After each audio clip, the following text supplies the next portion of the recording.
On remonte le temps et l'on s'arrête au Cameroun dans les années 60. C'est une page sombre pour ce pays.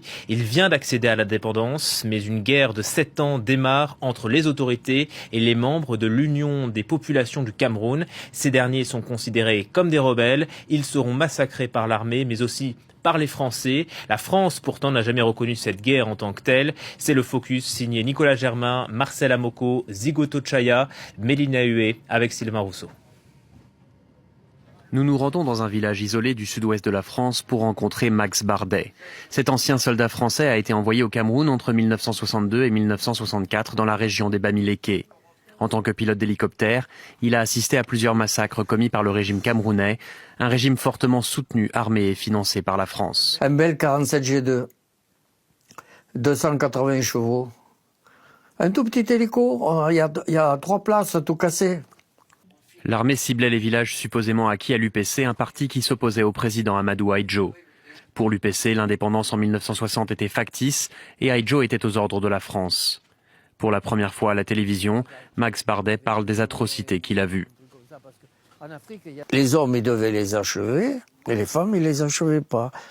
Ils les laissaient mourir comme ça. Max Bardet était accompagné d'un officier de l'armée française. Ce que voulait voir cet officier qui était avec moi, c'était qu'il n'y ait surtout pas de gens qui puissent aller raconter ça et qu'on puisse impliquer justement, comme il y avait encore quelques militaires français, qu'on puisse impliquer la France dans ces affaires-là. L'ancien soldat dit comprendre la colère de nombreux Camerounais. Moi, je serais à leur place, j'en voudrais. Je serais Moune et j'en voudrais aux Français. Enfin, j'en voudrais aux Français.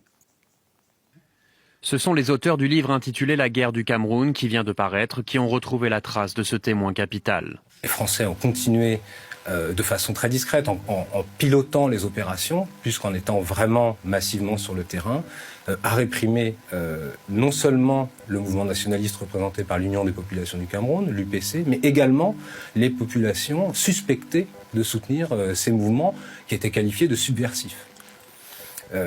Donc ça a été une répression à la fois très discrète, voire secrète, c'est-à-dire qu'en métropole, dans l'ex-métropole, en France, personne n'était au courant que ces opérations militaires étaient en cours. Des opérations à la fois donc très discrètes, très secrètes, et en même temps extrêmement violentes. C'est-à-dire qu'on est, à partir de 1960, dans des logiques de bombardement de villages, de rassemblement de centaines de milliers de villageois dans des villages de regroupement derrière des barbelés, une torture qui se systématise.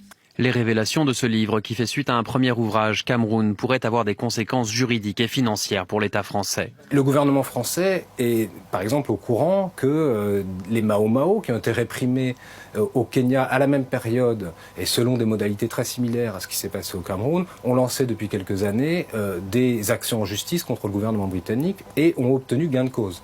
Il y a actuellement encore des procès en cours. Et je crois que le gouvernement français ne voudrait pas être confronté à de tels procès, mais surtout que les gouvernements français actuels s'inquiètent des conclusions qu'on peut tirer de cette guerre, puisque cette guerre n'a pas été seulement un moment de répression, mais ça a permis d'installer un système de gouvernance, à la fois au Cameroun, mais plus globalement dans toutes les anciennes colonies françaises d'Afrique. Aller y regarder de plus près sur cette guerre implique également de s'interroger sur les conséquences à long terme pour beaucoup de pays. Et ça, je crois que ça inquiète beaucoup les dirigeants français, qu'ils soient de gauche ou de droite. Sur place au Cameroun, certains se souviennent encore de la période des massacres. Tadei Emelon a été le garde du corps du dernier grand leader historique de l'UPC, Ernest Ouandié. C'était seulement une guerre sans pitié. Ils bombardaient sans connaître même si c'est un homme ou c'est un enfant. Ils bombardaient ça. Tadei Emelon a combattu pendant des années dans la région des Bamileke contre les forces françaises et le régime camerounais. Il a été grièvement blessé. Je me suis renversé dans un trou quand nous sommes tombés dans une embuscade avec Wandi. Je suis tombé dans un trou évanoui. On m'a transporté pour aller laisser à l'hôpital. Il ne regrette en rien ses années d'engagement. Mieux vaut mourir debout que de vivre à genoux. Lentement, la position officielle de Paris évolue. En 2009, le Premier ministre François Fillon parle de pure invention lorsque la France est accusée d'avoir assassiné des dirigeants politiques au Cameroun. L'an dernier, à Yaoundé, François Hollande est le premier président français à admettre qu'il y a bien eu une répression, mais sans reconnaître le rôle de Paris. Aujourd'hui, certaines associations camerounaises veulent aller plus loin et comptent bien demander des réparations à la France pour sa participation dans cette guerre très discrète, mais qui a fait plusieurs dizaines de milliers de morts, selon des historiens français et camerounais. On poursuit la discussion avec vous, Thomas Delton. Bonjour. Je rappelle que vous êtes journaliste, essayiste, co-auteur de La guerre au Cameroun, l'invention de la France-Afrique, qui s'est paru aux éditions de La Découverte en octobre 2016. D'abord, un mot du contexte de l'époque. On est en 1960 et le Cameroun vient d'accéder à l'indépendance. Alors, ce qu'on appelle la guerre du Cameroun commence avant.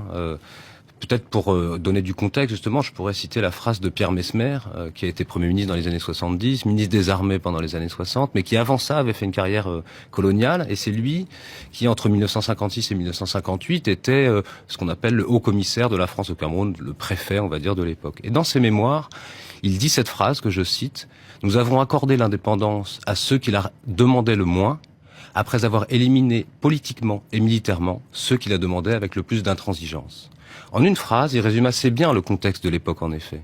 Et les mots sont choisis. Éliminer politiquement, puis militairement, c'est exactement ce qui s'est passé. C'est-à-dire que la France, le Conseil des ministres en France a interdit l'Union des populations du Cameroun. L'UPC est donc rentré en clandestinité et refusant d'abandonner le combat, la France s'est acharnée militairement, cette fois-ci, avec des vastes opérations militaires pour essayer non seulement d'éradiquer l'UPC, mais également toutes les populations accusées de les soutenir, de soutenir les nationalistes. Parce qu'il y en avait d'autres ? Parce qu'il y avait d'autres personnes, il y avait l'UPC, il y avait d'autres groupes. Mais surtout, non, l'UPC, qui avait été créé en 1948, avait mobilisé massivement les Camerounais autour des mots d'ordre d'indépendance, de réunification du Cameroun français et du Cameroun anglais. Et donc, effectivement, il y avait des dizaines et des dizaines et des dizaines de milliers de Camerounais qui soutenaient l'UPC. C'est dans les rapports de police de la France qui dit l'UPC jouit d'une popularité immense. Donc, pour essayer d'éradiquer, d'éliminer, comme dit Messmer, complètement les velléités nationalistes, la France a engagé une guerre. Est-ce que l'UPC était armé ? Ils auraient bien aimé, je pense, parce qu'ils se considéraient à juste titre, à mon avis, comme des résistants face à l'ordre colonial.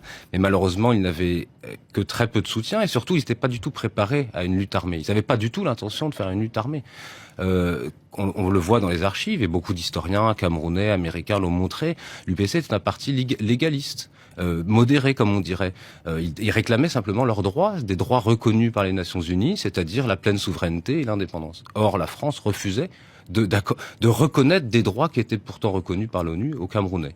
Donc à l'époque, le président camerounais était un homme de paille de la France ? Alors, le président camerounais, il n'y a un président au Cameroun qu'après l'indépendance proclamée le 1er janvier 1960 à Idjo. Alors, un homme de paille, c'est peut-être une formule un peu rapide, mais en tout cas, c'est quelqu'un qui a été installé par les autorités françaises 2 ans à la tête du pays en tant que Premier ministre 2 ans avant l'indépendance officielle, et ensuite qui est resté au pouvoir jusqu'en 1982. Avec cette spécificité que la guerre qui a été menée à partir du milieu des années 50 jusqu'à la fin des années 70, s'est transformée progressivement en système de gouvernement. Et donc les techniques extrêmement violentes de guerre se sont routinisées d'une certaine façon. C'est rentré dans une sorte d'administration quotidienne. Nous, quand on a fait notre enquête, et d'autres chercheurs ont constaté la même chose, on voyait que des choses comme la torture, par exemple, devenaient presque banales. C'est-à-dire qu'on interrogeait des militaires camerounais ou des anciens policiers qui nous expliquaient « Ah oui, là, c'est vrai qu'on tapait assez fort », ce qui signifiait qu'en réalité, ils pratiquaient la torture presque quotidiennement. C'était devenu un système habituel. La dictature est devenue une sorte de guerre permanente, non seulement contre les opposants, mais contre tout le peuple camerounais. Et ça a duré 7 ans, c'est ce que dit Nicolas Germain dans le sujet. En tout cas, moi, personnellement, je ne connaissais pas cette page, et j'imagine que beaucoup de téléspectateurs qui nous regardent la découvrent. Pourquoi cette méconnaissance ? Il faut dire qu'à ce moment-là, la France avait les yeux rivés aussi sur l'Algérie.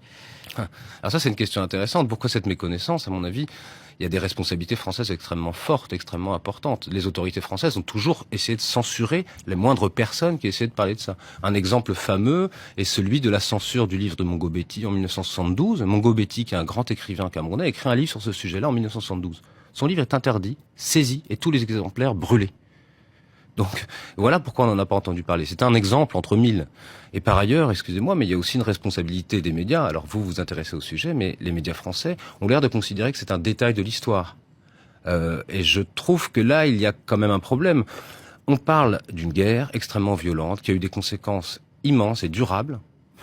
Et quand on en discute avec des journalistes, très souvent ils nous disent « Ah oui, c'est intéressant, oh là là, je ne connaissais pas ça ». Mais ça, visiblement, ça leur donne pas forcément envie d'aller creuser plus loin. Et ça, c'est vrai que pour nous, pour tous les chercheurs qui travaillent sur ces sujets-là, on est un peu perturbés. On se dit, comment ça se fait que vous ayez pas envie d'aller y voir plus près?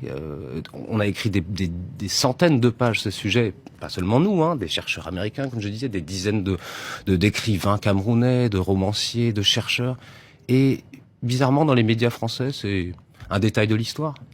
François Hollande parle de répression.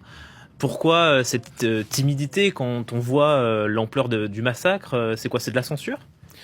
Alors, il y a eu de la censure, hein, je l'ai dit. Ah oui, dans les années 70. Dans les années 70. Aujourd'hui, c'est plutôt de l'autocensure. Alors, François Hollande, effectivement, c'est le seul qui allait aussi loin. Alors, hein. c'est le seul qui a parlé de ça officiellement, déjà, pour commencer.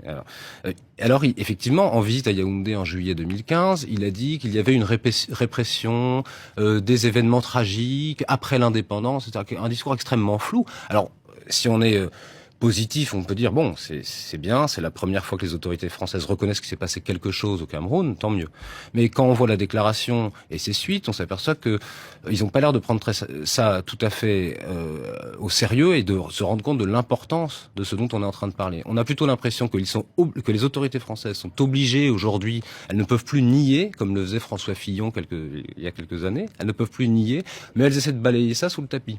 Oui, c'est passé quelque chose. Allez, on avance. Mais on n'avance pas sur des centaines de milliers de morts sans leur rendre hommage, sans essayer de faire la pleine lumière sur ce qui s'est passé. C'est impossible. La guerre du Cameroun, l'invention de la France-Afrique, paru aux éditions de la Découverte. Merci beaucoup Thomas Deltombe pour ce témoignage et ces preuves que vous mettez en lumière près de 60 ans après les faits.